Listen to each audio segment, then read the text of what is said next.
So I was on Netflix for a long period of time, just binging The Inside Job. Uh, that is what this shit's called, right? Hold tight. I might be getting this shit confused with Insiders, which is a completely different show, completely different tone, etc. Are you kidding me? It's not even on my list anymore. It just came out. Inside. Damn it! I knew it. Yeah. So I was binging this show, Inside Job. This joint is crazy. I was cracking up. This show is hilarious. I'm talking like solar opposites funny. Like it's very Office comedy esque.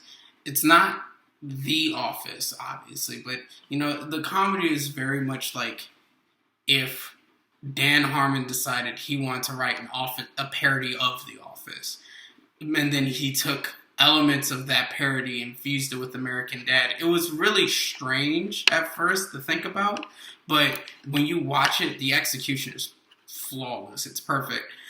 The show is based on the main character, Reagan, and the upper echelon, the department heads of this company called Cognito Inc., which manages all of the SCPs and the, conspiracy theories in the world, and their job is literally they're literally running the country and the world from the shadows. It's actually really random. It's random how dope it is. Like, they have fucking Bigfoot and Mothman in the basement. They have robots and clones of like presidents, and they have Tupac and Biggie.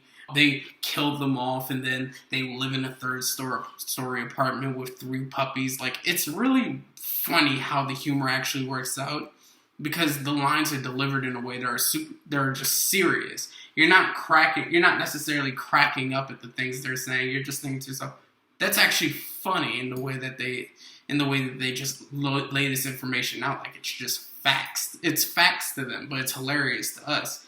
I loved it. It was an easy binge. 10 episodes didn't feel like 10 episodes. I felt like I was just watching one fluid comedy. It was like watching a 20 episode season of Friends, and not really noticing the episodes are passing by, but so good. The show doesn't do much for relationship comedy. Like, it's a lot of situational comedy, but it does have focus on the relationships between Reagan, the main character, and her coworkers, her family, and even other people in her life.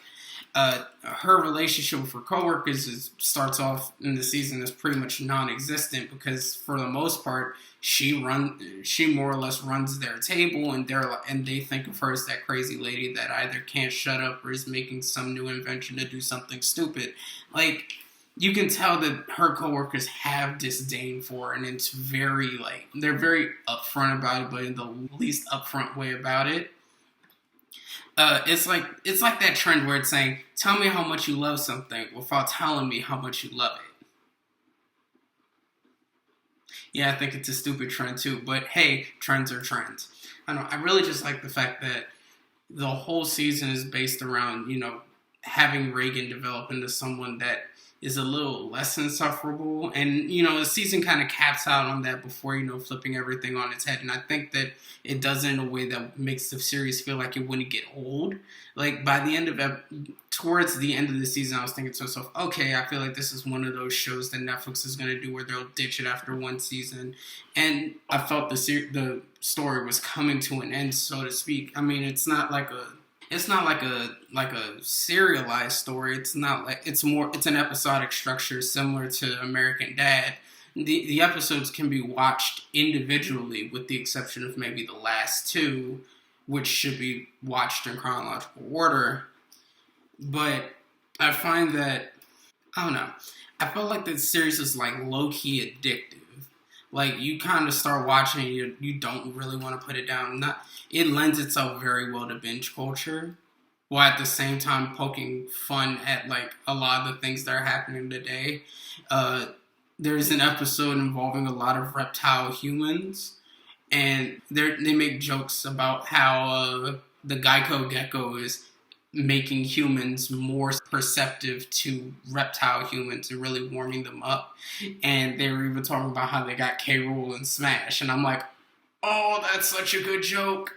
Oh, Cable is a reptile. And then smash. Like it was so well delivered. It has a lot of moments where you kind of want to just stop it, rewind it, and play it again, just so you can see, just so you can kind of laugh at that joke again. There are a lot of jokes that hit you like, oh, that that's actually really funny. Why didn't that hit me the first time? Kind of jokes. Honestly, you know, I know that a lot of people dismiss a lot of animation because they perceive it's for kids, or maybe they dismiss it because everything starts to look like Family Guy or Rick and Morty after a little bit. And I keep feeling like this show is actually made by the guys who do Rick and Morty. Let me look that up. Inside Job. Netflix producer. Oh, maybe not. Yeah, no, maybe not.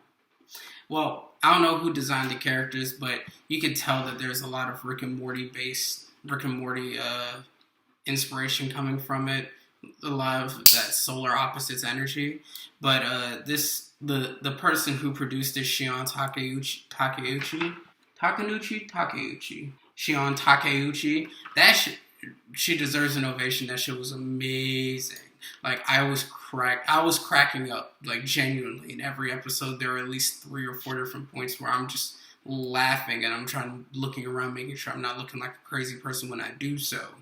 But I don't know. I kind of want to watch it again. Like that was one of those shows where I would go back and watch individual episodes just because it was that funny. I didn't feel that way with shows like Solar Opposites, but this gives me like a distinct like Rick and Morty vibe where you kind of just go back and you watch old episodes just because you can. And I think I'm definitely going to do that in the future. If you haven't checked it out, please definitely do so. Like I would hope that people watch this so that they are encouraged to do more seasons. I figured that the only way they do more seasons of shows nowadays is if they get the views for it. And it's not big. It wasn't a big enough announcement to where they were renewed before the series premiered. So get the views up. Tell your friends, tell your family that maybe like Office comedy, and see if they enjoy it. I genuinely think they will.